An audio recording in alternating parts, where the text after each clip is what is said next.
Somebody kill somebody, everybody got family, somebody relate to him or somebody cool with him, you kill him. Now everybody that he was close with is trying to kill you. It's a never ending, or they gonna kill, let's kill somebody close to him. Right. Hey, how does that end? How y'all stop that? It don't stop. To everybody, all the people that playing the game, it's gone, you see what I'm saying? It's the last man standing. It's either you gonna be in jail, you gonna die, or you getting lucky around this bitch.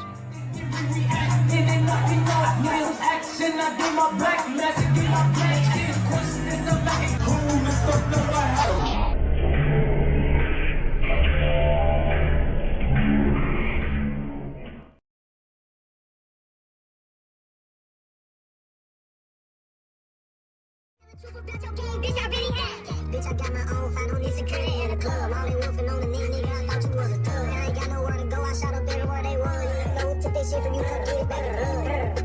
Bitch, come get it back in blood. No, I ain't never did murder for hire. I don't know who be wearing that wire.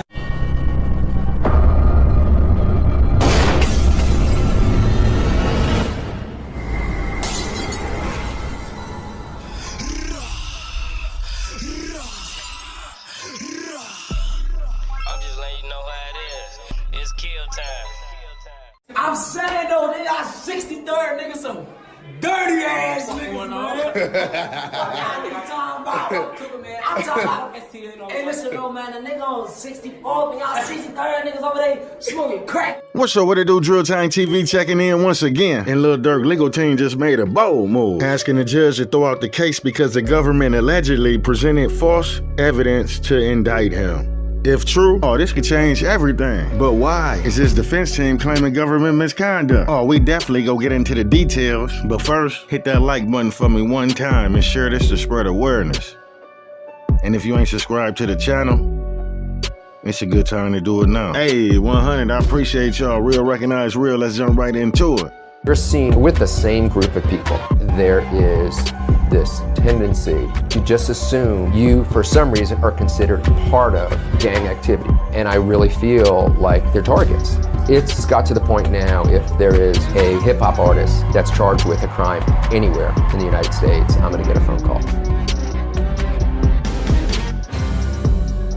Now, according to Lil Durk attorneys, the government presented false evidence to the grand jury that indicted Mr. Banks on November the 7th, 2024. The plain language of this superseding indictment made it apparent that the government told the grand jury that Mr. Banks, through specific lyrics in his music, celebrated and profited from the revenge murder that he had ordered, namely that of SR in August of 2022. Damn. Man, that claim is demonstrably false. The song the government relied upon as evidence against Mr. Banks, Wonderful Wayne and Jackie Boy, a song that was recorded by another artist, Babyface Ray, and on which Mr. Banks recorded a feature for, couldn't have been a commercialization of Mr. Banks' alleged murder for hire as the government represented to the grand jury. That's because Mr. Banks recorded the lyrics to Wonderful Wayne 7 months before the incident even happened. The government's misrepresentation in this superseding indictment, whether knowingly or reckless, undermines the integrity of the grand jury true bill against Mr. Banks. The court should dismiss this superseding indictment against him as a result. Relevant to the matter at hand, Mr. Banks has recorded a feature for Babyface Ray on Wonderful Wayne upon Babyface Ray request. The song in question was ultimately a tribute to Babyface Ray with a feature credit from Mr. Banks. Mr. Banks recorded his portion of the song in January of 2022, that being his last involvement with the song. Further production was done by producers and other industry professionals, but no changes to content or lyrics was ever made by Mr. Banks or anyone associated with Mr. Banks. All this information was readily available to the government outside of the four corners of this superseding indictment, but important to this court's consideration of egregiousness of the government's conduct and necessity of the relief contained in this motion. The issue of the timing of these lyrics was addressed by the undersigned defense counsel at Mr. Durk detention hearing on December the 12th, 2024. To counter this argument, counsel for the government presided to the court that even if the lyrics themselves were written 7 months prior to the charged conduct, a version of this song was modified that added audio from the news clip of Quando Rondo on top of the original song. Following this assertion at the detention hearing, and unaware of any such modifications attributable to Mr. Banks, the undersigned counsel asked the government to provide what they were referring to in the email correspondence. The government replied with videos that appeared to be taken from recent open source YouTube searches that were in no way connected to Mr. Banks. This further complicates what evidence, argument, and instructions the government presented to the grand jury and will be addressed in more specificity below. The issue over the timing of Mr. Banks recording the lyrical verse in question is not one of frivolous or inconsequential value. It is quite the opposite. The government's misrepresentation about the creation and meaning of Wonderful Wayne are the linchpin of the superseding indictment theory of Mr. Banks' guilt. Indeed, the superseding indictment features it prominently. Following the attempted murder of Quando Rondo and the murder of Lil Pab, defendant Banks sought to commercialize Pablo's death by rapping about his revenge on Quando Rondo, with music that explicitly references audio from a news clip taken shortly after Pablo's murder, where Quando Rondo screamed "No!" after seeing Lil Pab dead body. It is in fact the only material allegation that does not appear in the original indictment, which does not charge Mr. Banks, but appears in the superseding indictment, which does charge him. Then Durk lawyer speaks on the original indictment. He stated Mr. Banks was not charged in the original indictment. Instead, the indictment charged 5 other individuals: Kayvon Grant, DeAndre Wilson, Keith Jones, David Lindsay, and Asa Houston, as principals in the alleged murder for hire allegation. You can bleed whatever you want, I got your folks here. Lil Durk appeared in federal court Friday afternoon, charged with allegedly masterminding a cross-country murder for hire plot that can land him decades in prison. Let me catch y'all up to speed to let y'all know what we know for a fact. Check it out. Brown Eyes and Flocka from Lil Fo Mob TPG was the identified shooter that the Fed saying that was recruited by OTF Didi in the murder for hire of Quando Rondo. I guess Lil Pab became a casualty of war, being at the wrong place at the wrong time.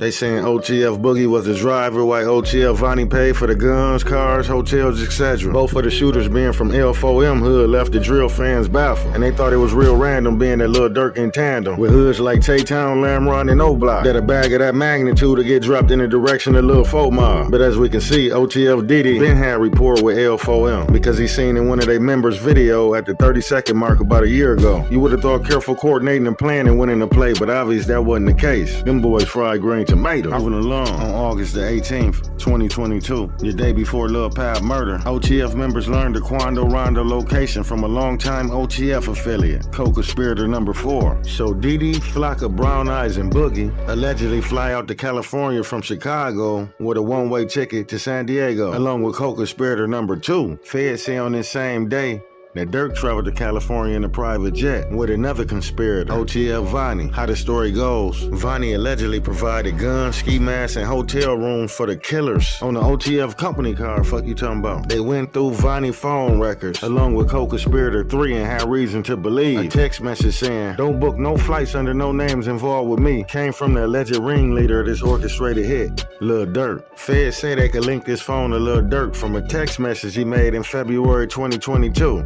Self-identifying himself to an individual in Florida unrelated to this investigation. On the day of the murder, surveillance video shows that OTF followed Quando Rondo from his hotel and trailed him for hours leading up to the shooting. When Quando Rondo and Lil Pab stopped to get gas, Flocka, Brown Eyes, and co-conspirator 2 parked back there in the alley, popped out and did their thing and got the fuck on. And 50 minutes after the shooting, the feds had them a case. They got surveillance cameras all through Beverly Hills. Little did they know, doing a hit in Beverly Hills is equivalent to doing a hit in Chicago Gold Coast. It'll never end in your favor. Rest up, Duck. So following surveillance of the vehicles led them to an in-and-out spot in LA, where OTF Didi, Vonnie, and Flocka would arrive in murder vehicle number 1, and Brown Eyes and co-conspirator 2 would arrive in a dark SUV. At this point, law enforcement was able to put faces to the ski masks that just jumped out and killed Lil Pab in cold blood. And documents stated that OTF Didi was responsible for the payment. A few hours later, Didi, Flocka, Brown Eyes, Boogie, and co-conspirator 2 was on the next thing smoking back to Chicago. Now the feds are gonna argue that Durk knew that they was on his trail, and that's why he made an attempt to publicly distance himself from suspected gang members and criminal activity by changing his name to Mustafa Abdul Malik and using Islam as a shield to do his dark deeds under. Fans are speculating that Durk knew it was just a matter of time, and his recent show at the United Center was in fact his going away party. And rumor got it that he wanted to make it a bash that they'll never forget. Feds say when they started raiding various suspects in Chicago, Durk was trying to get out the country to a place with no U.S. extradition, but they pinched him right before he boarded the plane. So basically, Durk defense team is saying that the only difference in the original indictment versus the superseding indictment is the fact that it names Durk as the individual referred to as co-conspirator number 1 in the original indictment, in addition to naming Mr. Banks. Importantly, the superseding indictment contains only one new material alleged fact that the original indictment doesn't. It avers that after the shooting, Mr. Banks celebrated his successful revenge through his music, displaying the lyrics, "Told me they got the addict, go, got location, go," quoting that Babyface Ray, Wonderful Wayne, and Jackie Boy feature Lil Durk. Durk defense argues for the superseding indictment allegations about the meaning of the lyrics to be associated to the Lil Pablo hit. Banks would need to have penned them after the August 19th, 2022 shooting, but instead, he wrote it 7 months beforehand. Attached as Exhibit 1 to the motion is a declaration of Justin Gibson, the producer and sound engineer who recorded Wonderful Wayne and Jackie Boy, the song where the cited lyrics originally appeared. Gibson recorded Banks' verse, which Banks wrote and recorded simultaneously during this recording session. On January the 25th,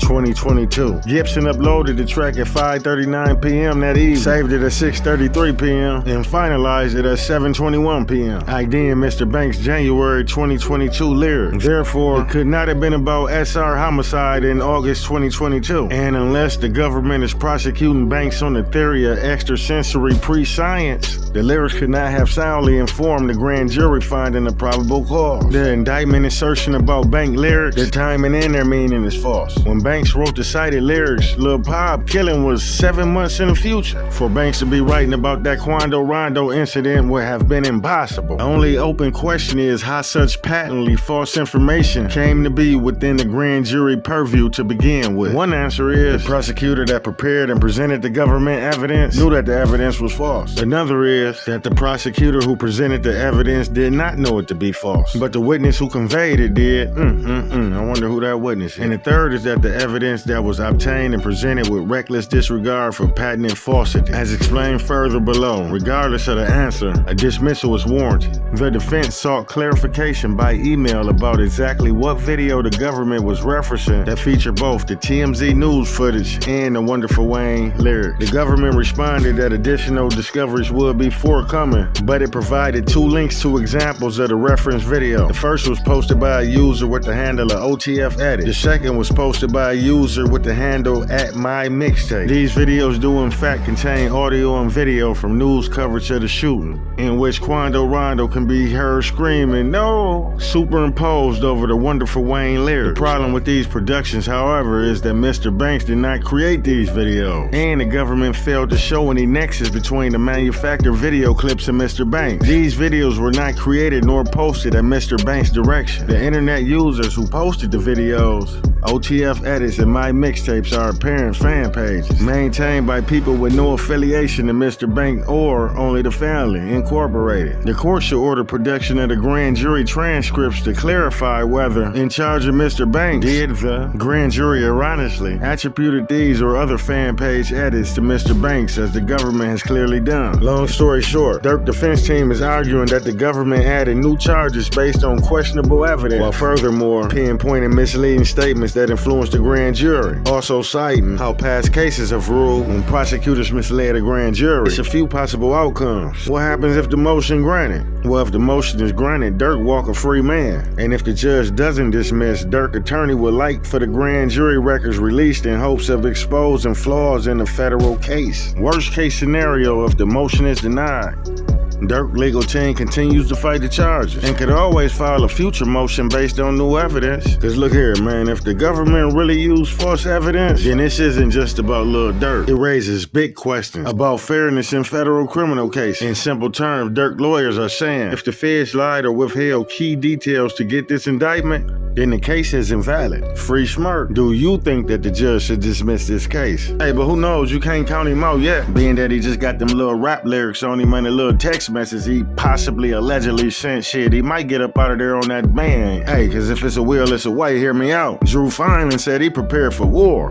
But let me know what y'all know down below. Don't forget to like, comment, share, subscribe, and tell a friend, and I'll catch you in the next one. Drill Time TV, I'm out.